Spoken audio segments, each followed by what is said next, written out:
Setelah menjemput Amanda dan Dixon kemari, mereka langsung diantar ke villa kecil yang berada di bagian belakang.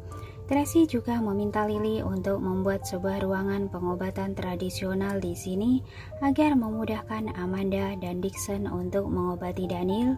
Kedua orang itu adalah anak yang polos. Mendengar Tracy mengatakan bahwa Daniel sudah kembali, lalu meminta mereka datang untuk mengobati, mereka pun dengan polos membawa berbagai macam peralatan medis dan obat kemari. Sesampainya di villa kecil, mereka mulai membereskan barang bawaannya. Amanda. Saat Tracy masuk, Amanda sedang membersihkan jarum perak peninggalan tabib Hansen.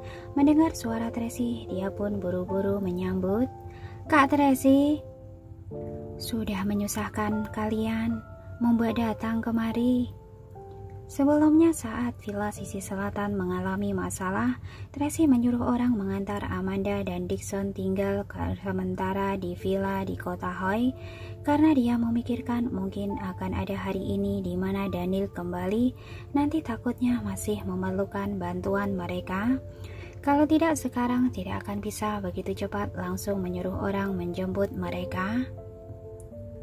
"Tidak apa-apa. Kami memang diutus oleh guru untuk melindungimu," Amanda berkata sambil tertawa. "Kak Tracy, apa Tuan Daniel sungguh sudah kembali?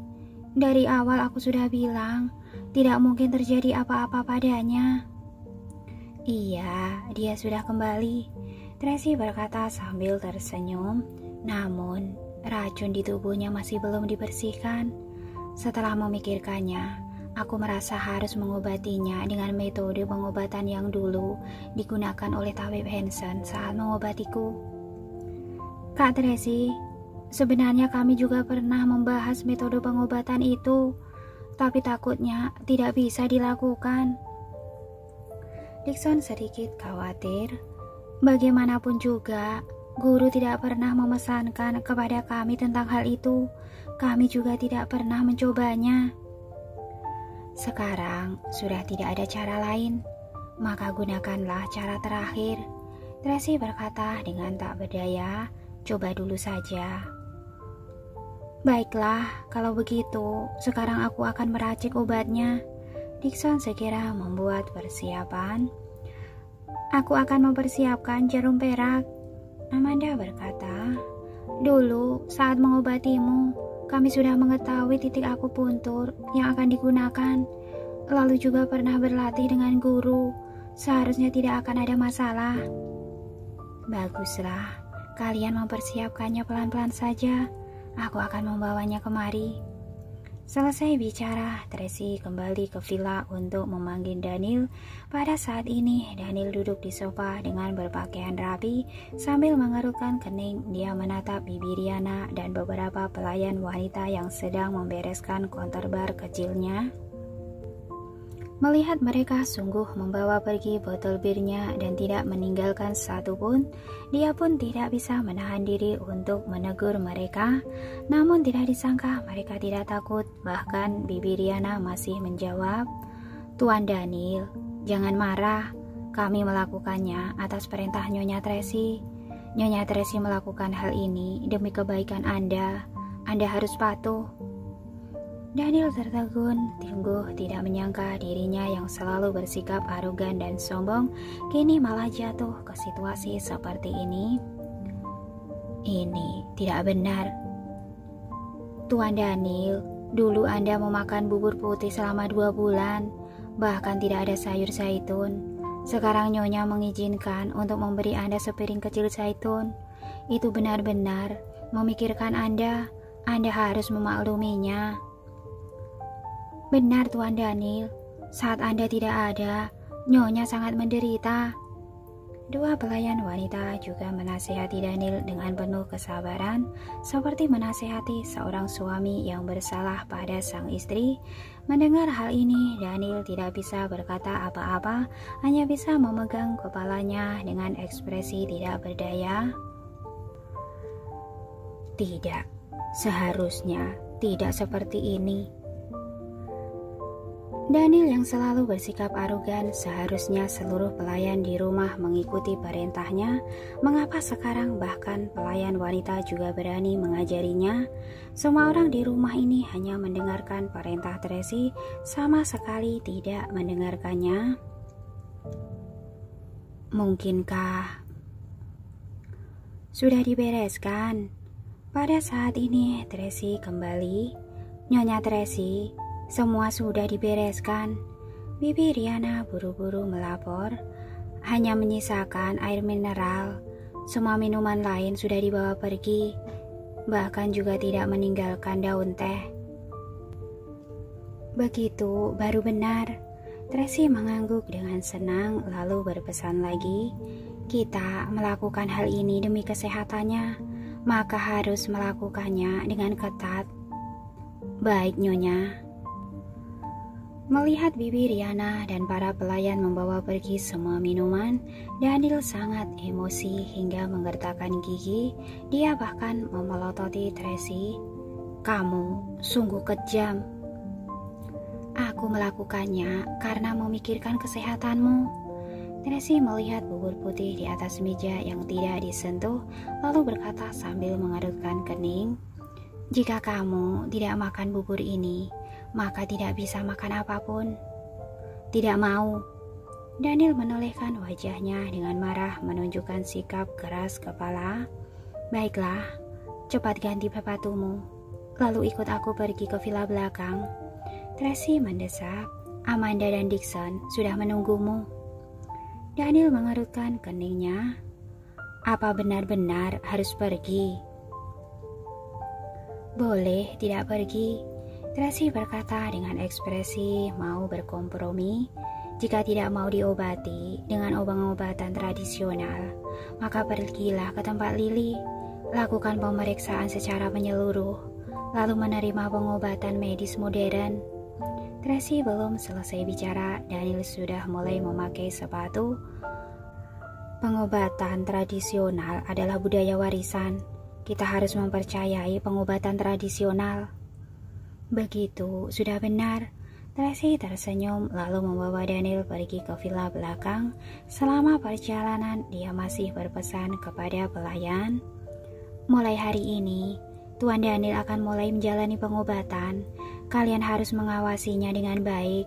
Tidak boleh membiarkannya minum bir dan makan sembarangan. Lebih tidak boleh membiarkannya pergi seorang diri.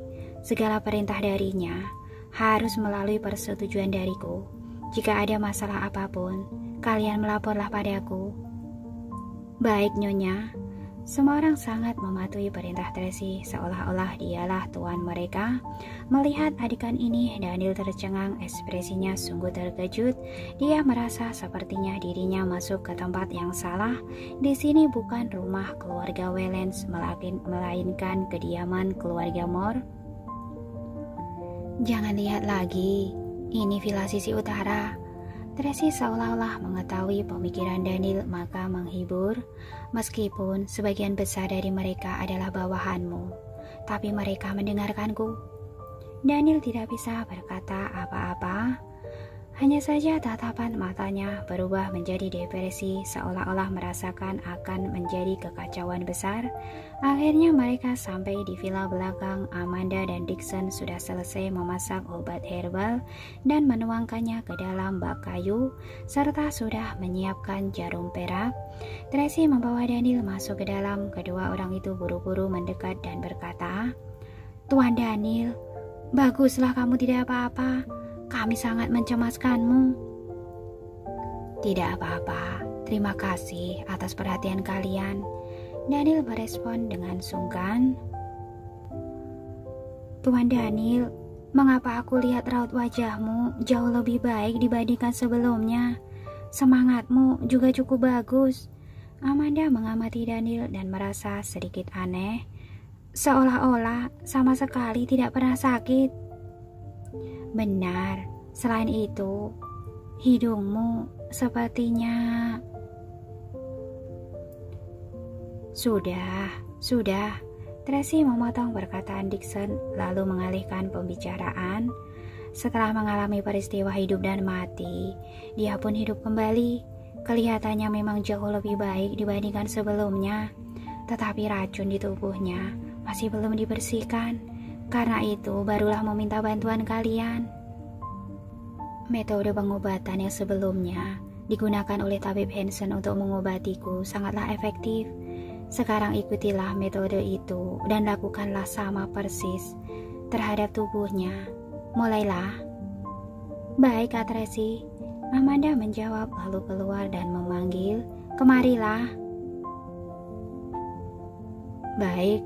Beberapa pria berbadan kekar masuk ke dalam dan dengan lengan baju yang sudah tergulung lalu berjalan ke arah Daniel. "Tuan Daniel, Anda sendiri yang ingin melepaskan atau kami yang membantu Anda?" Apa? Daniel mengernyit. "Melepas apa?" "Melepas baju," Amanda menjawab sambil tertawa. "Lalu berendamlah di dalam bak berisi obat itu. Merendam selama 1 jam dulu, lalu Dixon akan memasukkan jarum padamu." "Menusukkan jarum?" Daniel sangat terkejut hingga membelalakan matanya. "Benar, jarum-jarum ini." Dixon mengeluarkan tas peralatannya dan membukanya. Di dalamnya ada 72 jarum perak. Jarum itu terlihat tebal dan panjang. "Semua jarum ini akan ditusukkan ke tubuhmu untuk mengeluarkan darah beracun. Setiap hari dilakukan sekali. Setelah melakukannya selama 80 hari, maka sudah bisa melihat hasilnya." Daniel sangat terkejut hingga raut wajahnya memucat. Dia menatap Tracy dengan tatapan tidak percaya.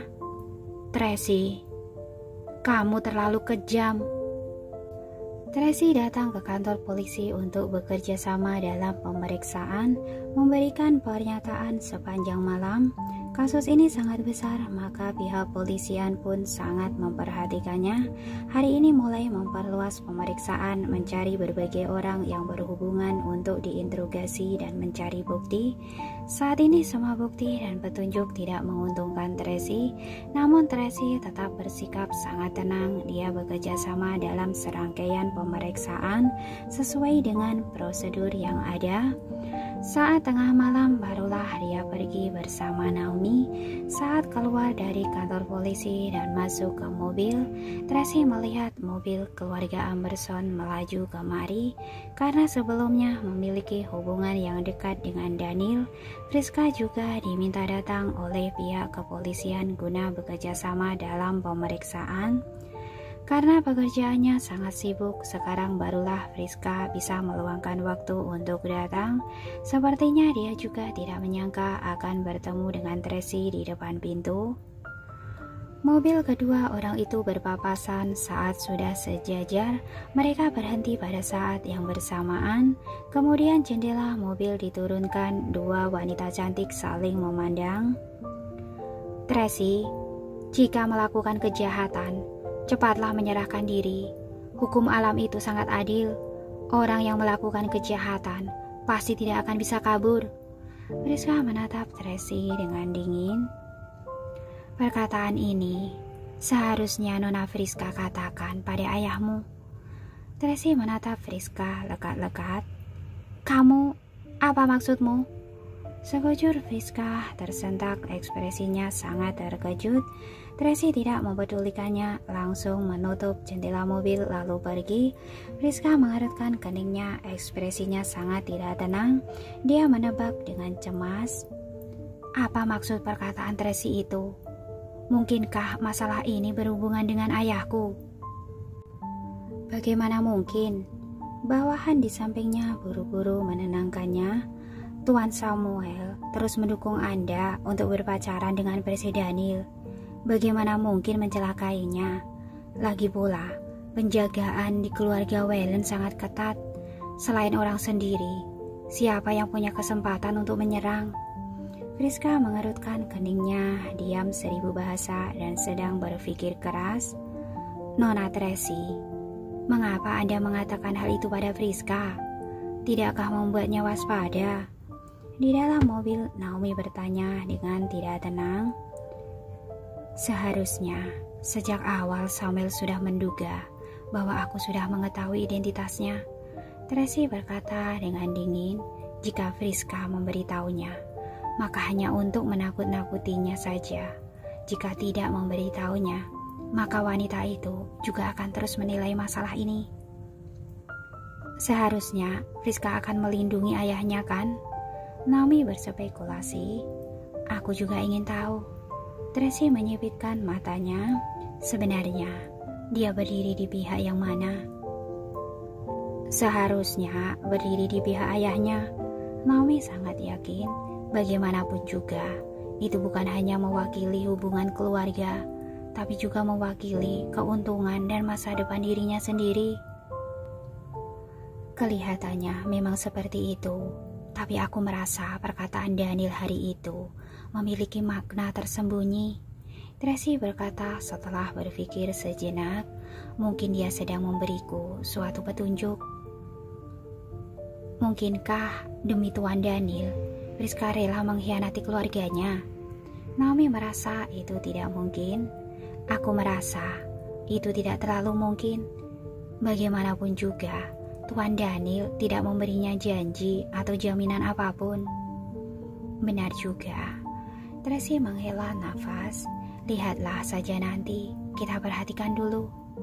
Iya, Naomi tidak banyak bicara lagi, lalu mengalihkan pembicaraan. Bagaimana dengan rapat direksi besok? Anda sungguh akan membawa Tuan Daniel palsu itu? Iya, harus membawanya. Tracy sangat yakin. Bukankah para direktur itu memaksaku untuk membawanya datang? Kalau begitu, biarkan dia muncul saja. Kalau tidak, mereka akan curiga bahwa aku mengurungnya. Namun, apakah nanti dia akan berbicara baik-baik? Naomi sedikit tidak bisa mengerti. Apabila dia menyerang Anda saat dapat direksi, harus bagaimana? Sekarang masih awal, dia tidak akan bertindak begitu cepat. Sudut bibir Tracy menyunggingkan senyuman. Bagaimanapun juga, seluruh saham dan aset kekayaan sudah berpindah ke namaku. Jika sekarang dia membuatku marah, bagaimana mau mengambil semua hal itu? Meskipun dia bekerja sama dengan para direksi untuk menyerangku dan memaksaku menyerahkan semua saham dan aset kekayaan, itu juga memerlukan waktu untuk merencanakannya. Sekarang masih belum ada jaminan dia tidak akan begitu mudah menyerangku. Ya, ini namanya menggunakan rencana lawan untuk menyerang balik. Tracy memutar-mutar ponsel yang ada di tangannya, lalu berkata sambil tersenyum pahit, "Aku tidak pernah tahu bahwa aku juga bisa membuat strategi. Sepertinya kemampuan orang memang muncul karena adanya paksaan." Keluarga Moore dan keluarga Wellens mengandalkan Anda. Naomi menatapnya dengan sedih. Meskipun Tuan Lorenzo melindungi Anda dari balik layar, tapi dia tidak bisa muncul di depan umum. Sedangkan keluarga Wellens sepenuhnya bergantung pada Anda. Anda harus bisa memikulnya.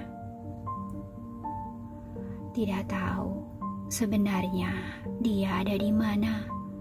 Teringat tentang Daniel, suasana hati Tracy menjadi sangat sedih. Aku selalu merasa dia masih hidup. Tidak akan terjadi apa-apa pada Percy Daniel. Mungkin dia akan kembali beberapa saat lagi. Naomi menghibur dengan suara kecil. Ada yang salah. Tiba-tiba Tracy berpikir sesuatu. Orang itu muncul saat-saat penting dan menyamar menjadi Daniel. Sejak awal pasti sudah punya rencana. Kemungkinan besar mereka berhubungan erat dengan kasus kebakaran ini. Atau mungkin mereka mengetahui keberadaan Daniel. Benar, Naomi baru menyadari hal itu. Kalau begitu, bukankah kita harus lebih cepat menangkap Percy Daniel palsu itu, lalu menginterogasinya tentang keberadaan Tuan Daniel yang asli? Takutnya tidak akan begitu mudah. Tracy mengerutkan kening lalu mengingatkan dirinya sendiri. Kita harus menahan emosi, kita jalankan rencana perlahan. Namun, dengan kondisi kesehatan Tuan Daniel, takutnya ia tidak bisa bertahan terlalu lama. Naomi mengingatkan dengan tidak tenang, kita harus bergerak lebih cepat. Benar, aku tahu. Kedua tangan Tracy mengepal, hatinya sangat tidak tenang, namun dia berulang kali mengingatkan dirinya sendiri. Tapi kita tidak boleh panik, biar aku pikirkan dulu. Dalam perjalanan pulang, perasaan Tracy sangat rumit saat dia menyadari bahwa menghilangnya Daniel kemungkinan besar berhubungan dengan Samuel Amberson, dan Daniel palsu ini hatinya semakin merasa tidak tenang. Sekarang dia sangat mencemaskan keselamatan Daniel, namun Tracy tahu bahwa sekarang ia tidak boleh panik, ia harus menahan emosi. Lawan berada di kegelapan, sedangkan dia terlihat secara terbuka. Begitu kehilangan kendali, Daniel tidak akan bisa diselamatkan. Sesampainya di rumah, seisi rumah sangat tenang, ekspresi semua orang sangat tegang, suasana juga sedikit serius, hingga saat Tracy turun dari mobil, suasana baru membaik. Bibi Riana buru-buru menyambut dan berkata, "Nyonya Tracy, akhirnya Anda pulang." Apa yang terjadi? Tracy sama-sama merasakan ada yang tidak beres. Tuan Daniel marah-marah. Dia menghancurkan banyak barang dan melukai orang. Bibi Riana berkata dengan ketakutan. Saat Thomas kembali, barulah ia berhenti. Namun ia terus mengurung diri di kamar dan tidak bersedia keluar, juga tidak mau bertemu siapapun. Dia melukai siapa? Apa parah? Tracy berkata sambil mengerutkan kening. Melukai seorang pelayan wanita. Ia mengeluarkan banyak darah di dahinya. Dokter Lily sedang mengobatinya. Tidak ada masalah besar. Namun semua orang menjadi ketakutan. Bibi Riana menjelaskan dengan suara kecil, "Nyonya, cepat Anda masuk ke kamar dan tenangkan Tuan Daniel." Tuan Daniel mungkin merasa sangat menderita saat menjalani pengobatan. Emosinya jadi meledak. Meskipun menjalani pengobatan sangat menderita, ia juga tidak boleh melukai orang. Tracy mengerutkan keningnya. Sebelumnya, saat menjalani pengobatan, dia tidak seperti ini. Tapi, Nyonya Tracy, pada saat ini Thomas turun ke bawah. Akhirnya Anda kembali. Tuan Daniel masih emosi. Cepatlah Anda lihat. Melihat dahi Thomas terluka, Tracy langsung emosi. Dia memukulmu. Ini bukan masalah besar, Thomas berkata sambil menundukkan kepala. Kali ini, emosinya sangat tidak stabil. Bagaimanapun aku menasehatinya, tetap tidak berhasil. Mungkin hanya Anda yang bisa. Semuanya, dengarkan aku. Tracy memberikan perintah. Kelak, jika dia hendak memukul lagi, langsung kalian tahan dan ikat saja. Jangan biasakan perilaku buruknya ini. Mendengar perkataan ini, semua orang tertegun. Mereka saling memandang. Tidak ada satupun orang yang berani bicara. Nyonya Tracy, ini bagaimana mungkin? Thomas buru-buru berkata, Tuan Daniel adalah tuan kami. Meskipun ia memukul kami, itu memang sudah seharusnya. Bagaimana bisa kami bersikap tidak hormat padanya?